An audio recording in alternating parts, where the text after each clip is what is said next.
Қалдарыңыз олай? Қымбатты менің оқырмандарым, жақсы ма? Инстаграм істемей қалды ма, не болып кетті өзі? Сіздерден кешірім сұраймын, менің кінәм емес. 1 сағат бойы телефонға кіре алмай қойдым. Қазір енді барлығын қойып, басқа шаруалармен айналысайын деп, тағы да бір тексерейін деп кірсем, әрең дегенде тікелей эфирге қосылдым.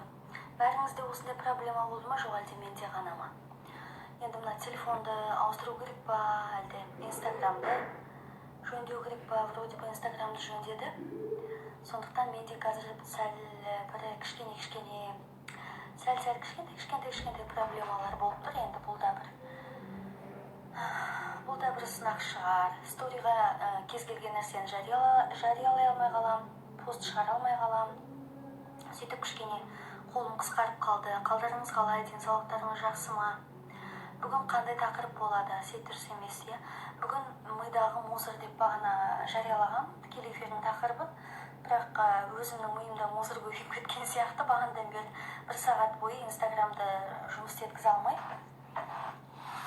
Кеше мен көмекшім, ассистентім сымбат мынандай телефон әкеп берген. iPhone 5 баяғыда осындай телефон болып еді, Нью-Йорктан алған ең бірінші. iPhone 5 шыққан кезде соның золотойын Apple Store'ның өзінен алған едім. Қазір қарасам, мүлдем қолдануға ыңғайсыз, кішкентай, жазуға да ыңғайсыз, қалай ұстағанбыз деп ойлап қоямын. Адам әрбір нәрсеге, жақсылыққа, жақсы дүниеге тез бейімделіп кетеді адам баласы. Сондықтан ол да істемей қалды, ол да қосылмай қалды Инстаграмға. Сонымен мен бүгін 1 сағат уақытым тектен текке өтті.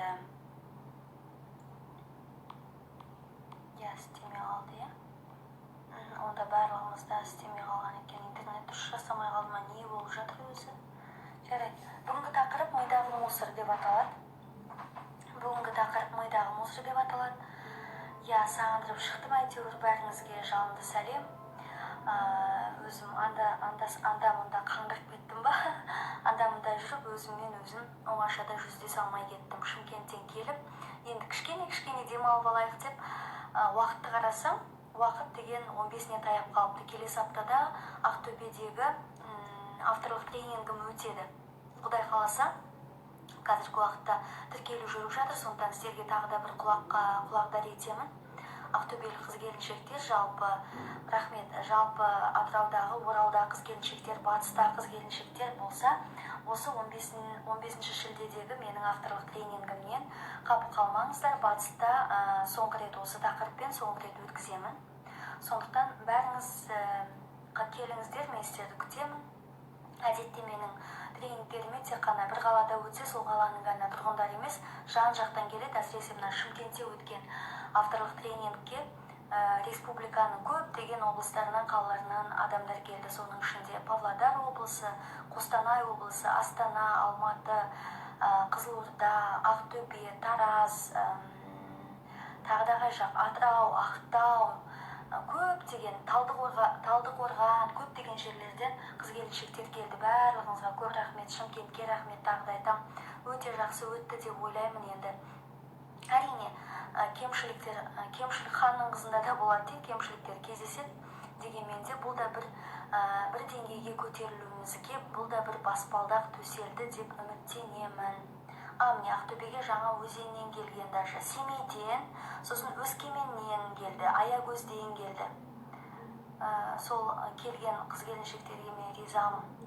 Жаңа өзеннен арнайы келдім деп жазып жатыр, мінекей.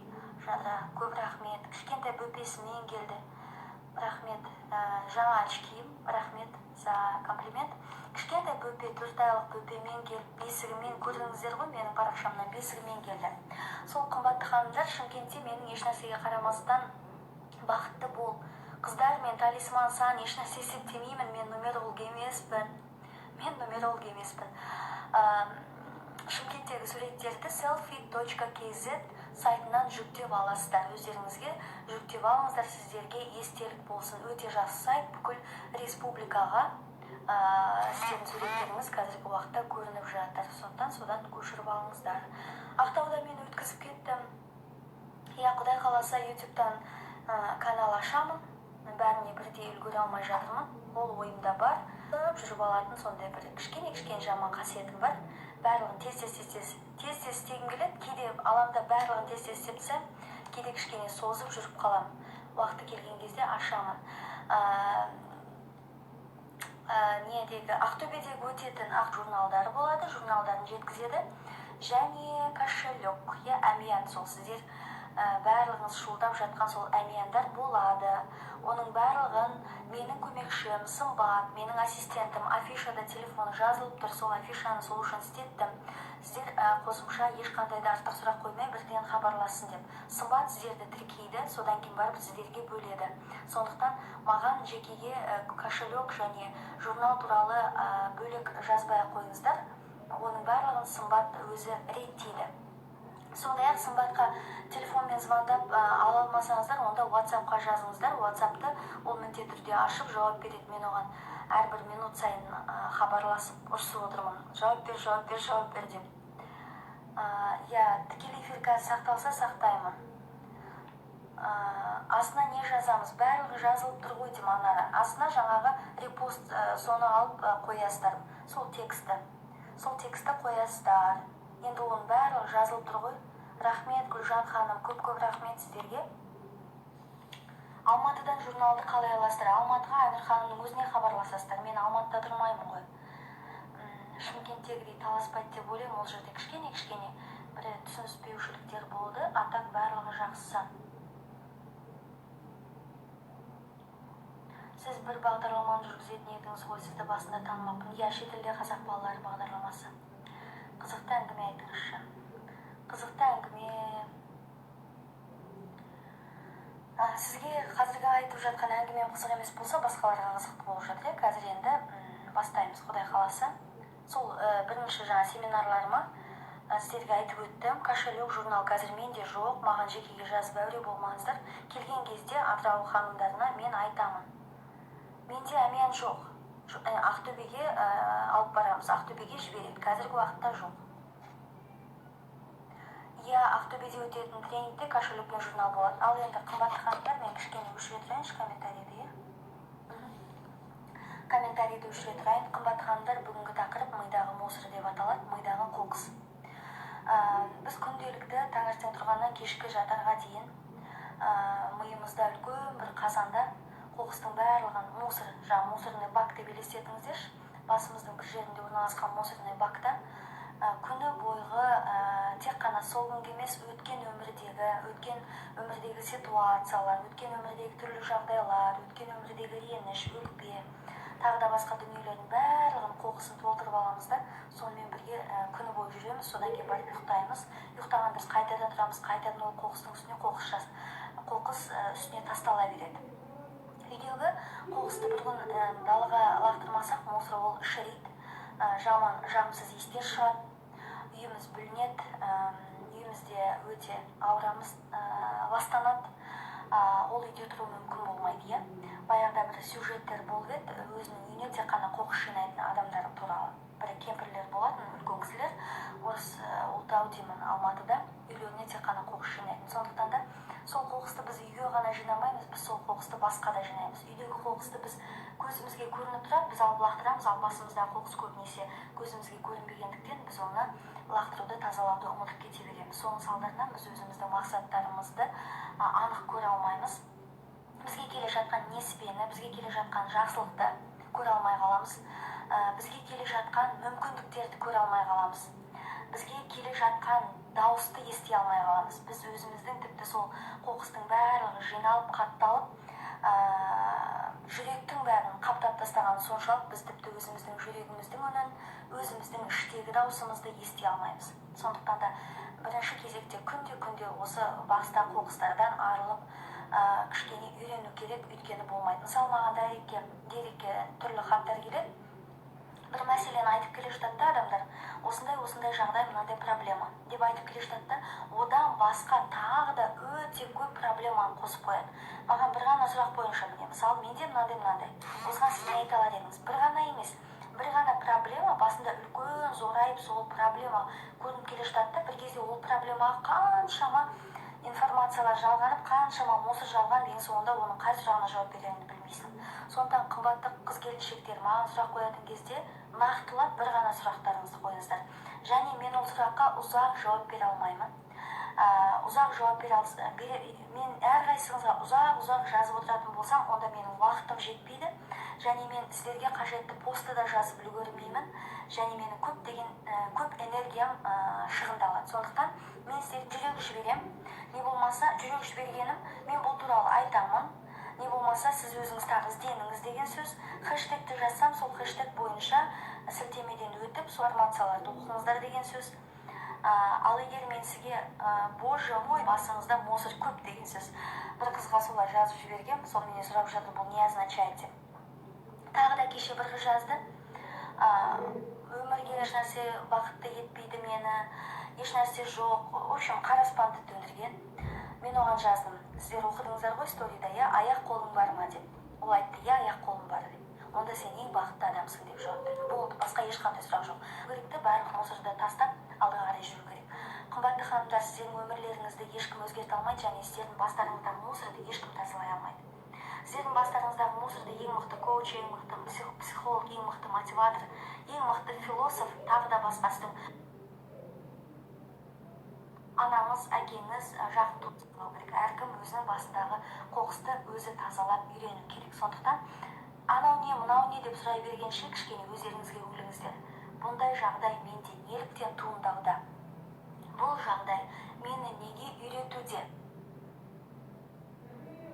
Қандай сабақ ала аламын?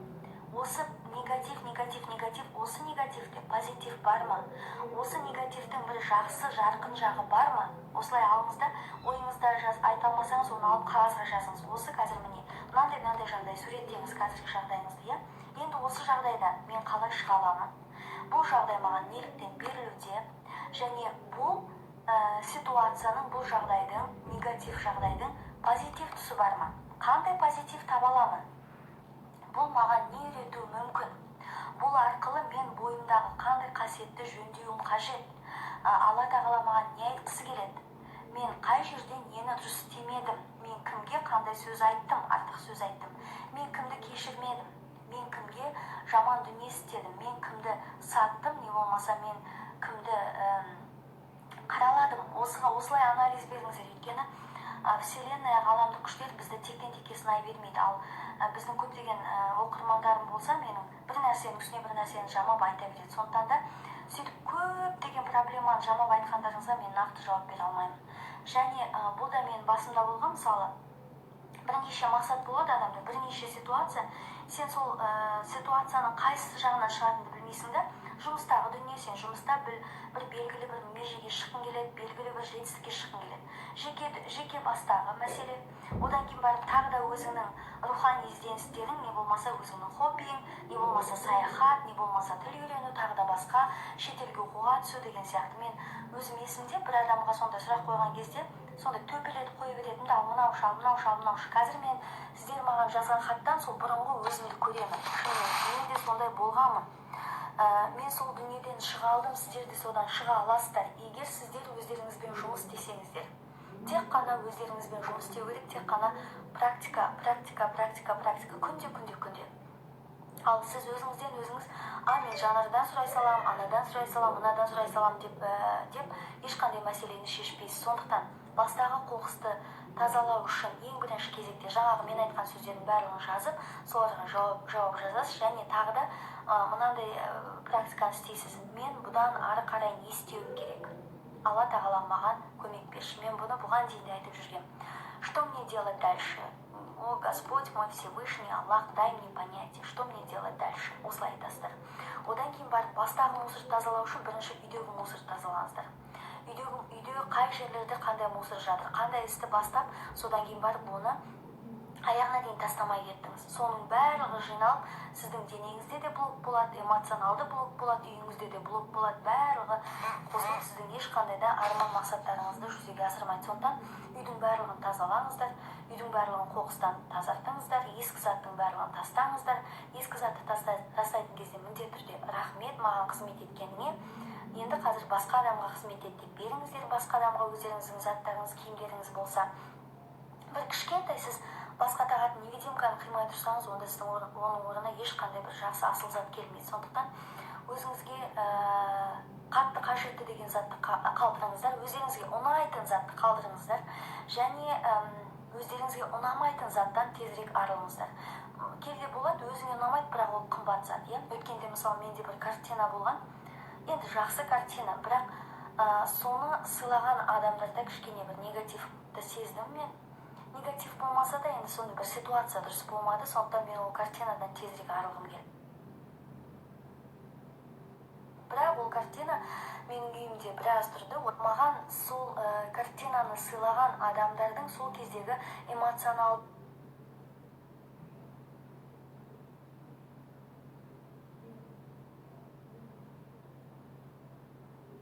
жағдайлары маған кішкене ұнамады. Сондықтан кейін болады, бір жерге келген кезде сондай бір, содан кейін барып оны не тастауға қимай, не қимай жүресің. Алыңыз да бере салыңыз.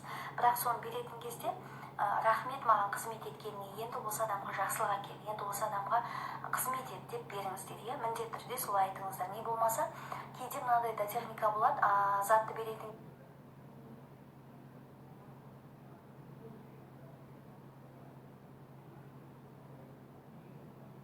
кезде жаңағындай терезенің алдына рахмет деп беріп, қайтадан ашыңыздар шкафты. Шкафтың ішінде не? Порядок, тәртіп па, жоқ әлде барлығы араласып, іш киіміңіз анаған араласып, мынаған араласып, кешіріңіздер әрине, барлығы быт-шыт болып жатыр ма? Онда барлығын алып тазалаңыздар, барлығын жөндеңіздер. Тіпті мына қасық салатын шкафты ашыңыздар. Қасықтар қалай тұр? Кішкентай қасық бөлек, вилка бөлек, анау бөлек. Ішінің барлығы таза ма? Таза емес болса, содан тазалаңыз. Міне, соны тазалап жатып, мен басымды мусордан тазалап жатырмын деңіз. Ыдысты жуып жатып, мен басымдағы мусордың барлығын тазалап жатырмын. Айтыңыз, ментально.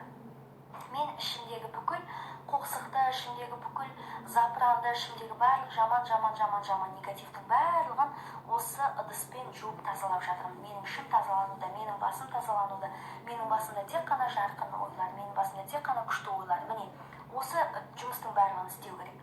Күнде. Таңертең кешке түсте емес, күні бойы істеңіздер. Содан кейін барып тағы не? Компьютер не болмаса телефондағы ана кезде оқимын, мына кезде қараймын, ана кезде тағы да біреуге жіберемін деген заттың барлығын алыңыздар да өшіріңіздер. Жіберетін болсаңыздар жіберіңіздер, жібермейтін болсаңыздар алыңыздар да барлығын удаляйте, беспощадно удаляйте. Мен бұл туралы көптеген тікелей эфирлер өткізген. Бұл энергия болса, жаңа дүниеге энергия бостастар. Демек, бастағы қоқыста тазаланады. Содан кейін бар, бастағы мусордан арылудың тағы бір жолы қағазға жазу. Бұл да талай айтылған, бірақ әлі күнге дейін адамдар маған хат жазуына қарағанда көптеген адамдар әлі түсінбеген, не болмаса істемеген. Сондықтан қағазды аластырда бүкіл қоқыс дәл қазір сіздің ойыңызда не? Дәл қазір миыңызда қаншама таракандар жүр, сол тараканның барлығын қағазға түсіру керек. Қаншама құмырсқа, шыбын, шіркей, барлығы. Ойлаңыздаршы, бір өлексе қалды сіздің миыңызда, иә, бір андай құстың өлексесі, не болмаса тағы да басқа, соған бүкіл шыбын, шіркей, бүкіл жәндіктер, барлығы соған жабылып, қаумалап, соны одан сайын түрткілеп, одан сайын жеп жатыр жан-жақтан. Құрт құмырсқаның барлығы миыңызға толып кеткен. Солай елестетіңіз миыңызды, содан біртіндеп сол миыңызды тазалай бастаңыз, иә. Сол кезде барлығы жақсы болады. Күнде практика. Сосын қымбатты ханымдар, бір проблеманы тіпті тісім ауырып жатыр деп айтсаңыздар, ол тістің ауруын қатты өтедесіздер. Менде де болады, бәрімізде болады. Мен бүгінгі постта жаздым. Барлығы ешқандай, қазақта айтады ғой, ешкім саусағының боғы емес деп, иә. Ешкімде саусағының боғы емес, ең мықты деген маманның өзінің бір кілтипаны болады. Сондықтан да ешкімге қатты сенбеңіздер, ешкімді қатты идеалдандырмаңыздар. Ол адамдар бірақ қалай жеңеді? Оларда сондай механизм бар, техника бар. Олар барлығын практика жүзінде істейді. Бір мысалы, менде де болатын болса, не істеймін? Құдайым-ай деп отырады. Қазір аламда тез істеймін. Мен үшін басқа кім істейді оны? Мен үшін басқа ешкім істемейді. Сіз үшін сіздің үйіңізді кім кеп жинап береді? Ешкім де жинап бермейді. Егер сіз бір адамға хабарласып, ақшасын төлеп үйіңізге шақырмасаңыз, ол жерде де сіз әрекет істейсіз. телефон табасыз, хабарласасыз, үйіңізге шақырасыз. Сондықтан бұл жерде де сондай, барлық жерде әрекет, тек қана әрекет. Әрекет болмаса ешнәрсе болмайды, ешкім сізге ешнәрсе істеп бермейді. Инстаграмда кез келген психологтарға, тағы да басқа адамдарға жазып, одан жауап ала алмадым деп ренжіп, оның комментарийіне тағы да жазып, сіз маған жауап бермейсіз деп ренжіп. Сондықтан қыздар бұның барлығын тоқтату керек және өздеріңіздің өмірлеріңізге жауапкершілік алу керек. Өткенде осыны айтқанмын, мен өз өміріме жауапкершілік аламын, мен өз өмірімнің қожасымын деп жазып қойыңыздар. Я беру ответственность за свою жизнь. Я ответственна за свою жизнь. Осылай А4 формат қағазға жазып, өзіңізге көрінетін жерге іліп қойыңыз. Менде осындай практика болған, кез келген жерге, өзімнің жұмысыма, өзімнің кабинетімнің есігінің ашылатын жеріне, не болмаса үйдегі шкафтың ашылатын жеріне іліп қоятынмын және үнемі осыны айтып жүргенмін. Сосын мидағы мусорды тазалайтын тағы бір дүние, өз-өзіңізді кінәлай бермеу, өкінбеу. Құрбандық аллеясынан шығу, құрбандық образынан шығу. Құрбандық, сіз өз-өзіңізге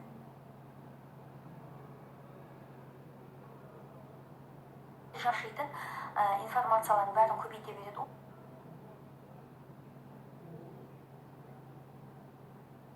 Ой, осындай істеп қойды ғой, адамның бар деген ужасно, ураган. Алпауыт империя ол деген. Сондықтан да миға басқаша тапсырма беріп үйреніңіздер. Мен өзімнің семинарымда осы мидағы найзағай, қазіргі өткізіп жатқан семинарымда да мен осы мәселені жіті тоқтап, осы мәселені түбегейлі адамдарға, өткенде менің сториямнан көрген шығарсыздар, тағы да соны неме жариялаймын постыма. Намаз оқитын біздің қыздарымыз сол кезде келіп, атын сұрап үлгермеппін, мені көріп отырсаңыз сізге дұғай сәлем, рахмет. Сол кісі маған айтады, ақыл дегенді біздің беспокойный, тынышсыз, өте оңбаған осыны нәпсі деп алсаңыз, халыққа түсінікті болатын еді, мен сізге соны ұсынамын деді. Мен ол кісінің айтқанын қабыл алдым. Енді мен ақыл деп түсіндіре бастаймын. Сол кезде шынымен бізге ұғынықты болады екен. Әйтпесе ақыл десек, бізге ақылды, сондай бір жақсы, позитивті болып елестеді, образда да ассоциация позитив. Сондықтан енді нәпсі деп аламын. Сондықтан біздің нәпсіміздің фантазиясы деген сұмдық. Сондықтан нәпсіні өзімізге бағындыруымыз керек. Сол кезде нәпсі бізге қызмет етеді. Ал егер нәпсіні ешқандай да бұғауламай жіберіп қойсақ, онда ол бізді көрінген жерге апарып, абыройымызды айрандай төгеді. Сондықтан нәпсіні кішкене тұсаулау керек. Нәпсіні қалай тұсаулау керектігін мен өзімнің семинарымда бақытты бол, осы 15 шілде Ақтөбеде өтетін толыққанды айтамын. Бірақ мен сіздерге де айтып жүрмін. Менің семинарыма жағдайы жетпей келе алмайтын адамдар болса, сіздер үшін осы тікелей эфир, менің посттарым әрқашанда көмек болады деп ойлаймын. Және менің семинарымның бағасы сондай қымбат емес. Сондықтан келіңіздер, сіздерді шақырамын. Батыста өткізетін предпоследний деп айтамын осы тақырыпта. Бұдан кейін батыста өткізбеймін деп өзім ойлап отырмын. Енді қайта-қайта жылтыңдай бермейін деп басқа адамдарға да мүмкіндік беремін. Сондықтан мүмкін Алматы мен Астана қалаларында Құдай қаласа алдағы уақытта өткіземін, бірақ дәл қазіргі уақытта емес. Енді қазір демалыстар, адамдардың барлығы демалысқа кетеді.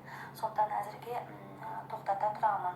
Сонымен біршама осы нәрсені де кішкене істесеңіздер, бұл жақсы болады. Содан кейін мидағы мусорды тоқтататын қасиетті жазбалар, мидағы мусор тоқтататын қасиетті дыбыстар. Тойдың әндері емес, ойдың әндері. Тойдың әндері емес, рухани әндері. Сондықтан да үйде не істеп жатсаңыз да қасиетті жазбаларды қойып қойыңыздар. Қасиетті жазбалар дегеніміз не? Қасиетті дыбыстар дегеніміз не? Бұл Құранның сүрелері кез келген. Бұл әндетіп айтылған Құранның сүрелері, аяттары. Содан кейін барып лекциялар, осындай руханилыққа байланысты. Содан кейін мантралар. Мен бұны айтқанмын. Өткенде мен семинарымда айттым қыздарға. Әлі де сіздерге айтамын. Егер сіздердің таным түсініктеріңізге, сіздердің жүректеріңізге, ойлауларыңызға, діндеріңізге қарсы келмесе, онда осындай мантралар тыңдаңыздар. Бұл өзі бір сондай қасиетті нотада жазылған, әр дыбысының өзі адамның миын, сол нәпсіні құрықтайтын, тазалайтын дүние. баяғы заманнан біздің ата-бабаларымыз тіпті жоқ кезден бастап мүмкін мен қателесем, сол кезден бастап пайда болған сондай дыбыстар, олар біздің миымыздағы жаңағындай жағымсыз ойлардың барлығын кетіреді. Сондықтан біздің нәпсіміз әр кезде өзіне ұнайтын дүниені ғана алады да. Өзіне ұнайтын дүние ол не? Инстаграм. Аласында кіріп кетесің, содан ағызып жүресің анда-мұнда. Ал нәпсіге сол ұнайды. Ал разум, санаға не ұнайды? Санаға нәпсіге ұнамайтын, санаға бізге пайдасы тиетін, бізге жақсылығы тиетін дүние ұнайды. Ал бізге жақсылығы тиетін дүние көбінесе нәпсіге ұнамай жатады. Сондықтан мен мұны толығырақ түсіндіремін өзім семинарымда.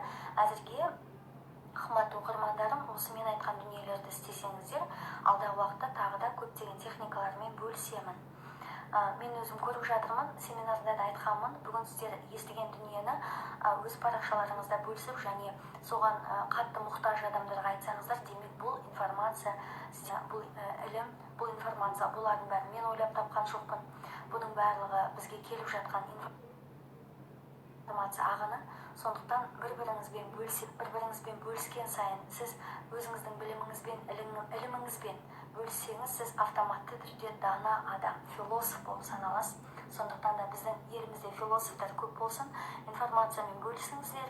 Осы айтқандарым ұнаса, өздеріңіздің парақшаларыңызда бөлісіп, аздаған жазып, аздаған информацияны, сосын хэштег тікелей эфирде байсеміз, не болмаса хэштег байсеміздің тренингі деп жазып қойсаңыздар, мен сіздерге риза болатын едім. Рахмет. Тағы да нені ұмытып кеттім. Осымен осы жерде тоқтатайын, сіздердің сұрақтарыңызға жауап берейін. Түсінбеген нәрселеріңіз болса, тағы да айтамын. Ал комментарийді қостым. Комментарийді қостым. Қымбатты ханымдар, бүгінгі посттан кейін идеалдандырма деген посттан кейін көп шаршы баяғыдан бері өстімейсіңдер ма деп, өзімнің сол табиғи қалпымнан айнығым келмейді. Адам өзінің табиғи қалпынан айныған кезде ол бақытсыз болады. Ойымды түйіндеп маған осындай комментарий жазып қойыпты Айекеңе. Сондықтан біз қай кезде бақыттымыз, өзіміздің табиғатымыздан арылмаған кезде, ал табиғатымыздан кішкене көтеріліп бір маскаларды кисек, онда біздің ешқандай да құндылығымыз болмайды. Күндердің бір күнінде ол маска өзінен өзі шешіледі, содан кейін барып ешкім де сізді сыйламайды. Сондықтан бәріңізге айтамын, қатты ешкімге табынбаңыздар, қатты ешкімді идеал санамаңыздар. Әр адамнан өздеріңізге қажетті дүниені алыңыздар. Ешкімнен ешнәрсе күтпеңіздер, ең бастысы. Ешкімнен ешнәрсе күтпеген кезде ешкімге ренжімейсіздер. Ақтөбедегі семинардың бағасы алдыңғы орындар 15 000 теңгеден белгілі бір қатарға дейін, мен оны білмеймін, менің көмекшім біледі, Сымбатқа хабарласыңыздар, артқы орындар болса 15-тен кейін 10 000 теңгеден болады. Сондықтан менің көмекшіме Сымбатқа хабарласып алдын ала тіркеліңіздер. Карма аскеза дегеннің мағынасы қандай? Карма деген бұл санскрит тіліндегі кеттердің жиынтығы, тағдыр дегенді білдіреді. Мысалы, біз күніге қандай іс-әрекет істейміз, осының барлығы жиналып карманы құрайды.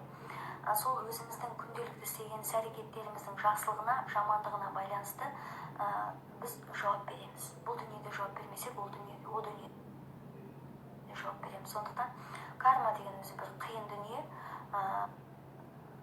Тіпті біз сөзімізбен жамандық істеп қойсақ, соның өзі карма болады. Тіпті өзіміздің діни емес, Құдайдың заңдылығына қарсы келіп бір нәрсе істеп қойсақ, соның өзі карманы ластайды. Сондықтан сөзбен, іс-әрекетпен жақсылық қана істеңіздер, жамандық істеуден алып болыңыздар. Тіпті сіз біреуге комментарий, оның өзі карма, сіздің кармаңыз демек сағынып жатыр деген сөз. Аскеза деген бұл, мысалы, таңертең былай түсіндірейін сіздерге, таңертең сағат 5-те тұру бұл аскеза. Егер сіз қиналып тұратын болсаңыз, бұл аскеза. Өйткені таң атпай, ешкім ұйқысын қиып, жып-жылы төсектен тұрғысы келмейді. Егер сіз тұратын болсаңыз, бұл аскеза. Сол аскезаны орындау арқылы сіз өміріңізге жақсылықты жақындатасыз, сіз өміріңізді жеңілдетесіз, өміріңізді өзгертесіз. Өйткені Алла Тағаланың шапағаты шексіз, Құдайдың, ол сіздің қиналсаңыз, сізге оны 10 есе жақсылық қылып береді. Аскеза деген қай кездерде болған? Соғыс уақытында, мысалы, соғыс уақытында адамдар қалай қиналды? Осы кезде, жоқшылық кезде, ашаршылық кезде осының барлығы аскеза. Қазір уақытта сондай бір қиын аскеза жоқ. Және мысалы 1 сағат отырып Құдайға тағала құлшылық жасау, бұл аскеза. Осы аскезаның бірақ сіз сыйын аласыз. Не болмаса, сіз үшін қатты қиын болса, бірақ сіз қонақ шақыратын болсаңыз, бұл аскеза. Сіз үшін қатты қиын болса, бірақ сіз өзіңіздің дұшпаныңызға хабарласып, оны кешірсеңіз, не болмаса ойша оны кешірсеңіз, оған сыйлық жасасаңыз, бұл аскеза. Тағы да не айтамын? Тағы да. Сіз кітап оқып уақытыңызды бөлсеңіз, бұл аскеза. Сіз күнделікті таңертең тұрып душ қабылдасаңыз, бұл аскеза.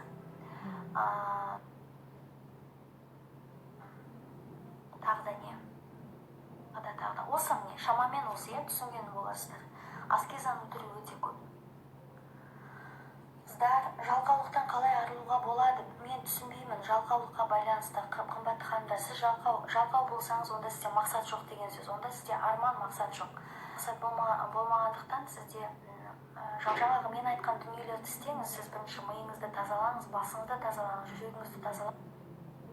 Сол кезде сізге сол кезде жалқаулықты қоясыз. Тақырып мидағы мусорға байланысты. Алматыда семинар әзірге білмеймін, нақты айта алмаймын. Әлде 5500 теңге. Оралға келмеймін. Ақтөбеге келіңіздер, жап-жақын. Қорқыныш сезіммен қалай күресеміз? Жалпы еш нәрсемен күресудің қажеті жоқ. Қорқыныш сезімі ол бізге кейде біз үшін пайдалы да, пайдасыз тұсы да көп. Егер біз оны жеңіп, алға қарай жүретін болсақ, ол бізге пайдалы. Ал егер біз үнемі қорқа беретін болсақ, онда ол бізді орға жығады. Сондықтан да қорқыныш сезімі неге байланысты, соны жазыңыз қағаз. Неліктен қорқасыз? Сол қорқатын затыңызды неден қорқасыз, мен білмеймін. Мысалы, сіз жалғыз қалудан қорықсаңыз, жұмып өзіңізді жалғыз қалып қалдым деп елестетіңіз. Содан кейін барып не жасайсыз, қандай әрекет? Жылайсыз ба, не істейсіз? Біраз жылайсыз, жүгіресіз, анда-мында, одан кейін барып не істейсіз? Одан кейін барып тіршілік ете бастайсыз. Сондықтан да қорқынышты жеңу керек, қыздар. Қызым көп ашуланады, жасы 12-де, сіңлісіне ағайлай береді. Қызыңыз енді 12 жас, бұл енді жасөспірімдік жасқа өтіп жатыр, 13-те отау есі дейді. Қызыңыздың бойында гормондар ойнай бастады, чакралар ашыла бастады, сексуалдық чакралар ашыла бастайды. Осы кезде жасөспірімдер, дәл осы кезде сіз махаббатыңызды бөліп, қызыңызға көңіл бөліп, қызыңызбен сөйлесіп, бәрін ашық айтып, түсінсеңіз, алдағы уақытта да жақсы болады. Жақсы болады. Жасөспірім подростковый синдром бар ғой. Жасөспірім кездегі балаларға өте абай болыңыздар. Осы кезде балалар қалай болса, солай өмірі солай кетеді. Сондықтан да оларға кішкене түсіністікпен қарау керек. Бұл кезде жыныстық гормондар ашыла бастайды, білесіздер. Бұл кезде чакралар іске қосыла бастайды. Мен бұны өзімнің тікелей эфирім қандай чакрадан да тек қана түсіністік. Қызыңызға не ашулады? Қызыңыз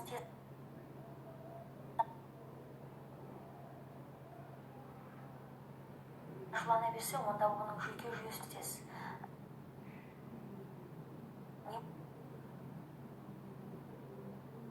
Рахмет. Очкиме. Эндорфин азайған, өйткені баста мусор көп дейді психотерапевт. Рахмет. Айтпақшы, осы гормондарға байланысты қыз-келіншектер апайлар, әйел адамның бойында гормондарға байланысты кішкене бір бұзылыстар, қалай айтсам екен, гормондарға байланысты бір нұқсан келтірілсе, организмде гормондар дұрыс жұмыс істемесе, қандай да бір гормон бөлінбесе де біздің жүйке жүйемізге әсер етеді. Сондықтан да бірінші кезекте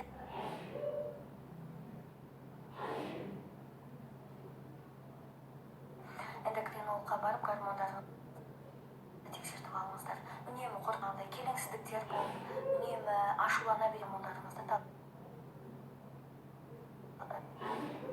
Қызылордадағы семинарыңыз керемет өтті. Рахмет. Өте түсінікті, маған сүрелер көмектесті. Күні бойы тыңдаймын Бақара сүресі. Өте жақсы. Өткенде шымқиды, кім қиды дегенде барлығы 400-ден астам адамның барлығы қол көтерді. Көп рахмет сіздерге, барлығыңызға, мен оқып жүргендеріңізге. Билет қайдан аламыз? Қыздар, қымбатты ханымдар, қараңыздаршы, міне осындай адамдарға кішкене таңғаламын. Қарапайым нәрсені білмейсіздер кейде, мүмкін ойланбайсыздар ма, көрмейсіздер ма. Осы арқылы сіздердің білуге болады өмірлеріңізде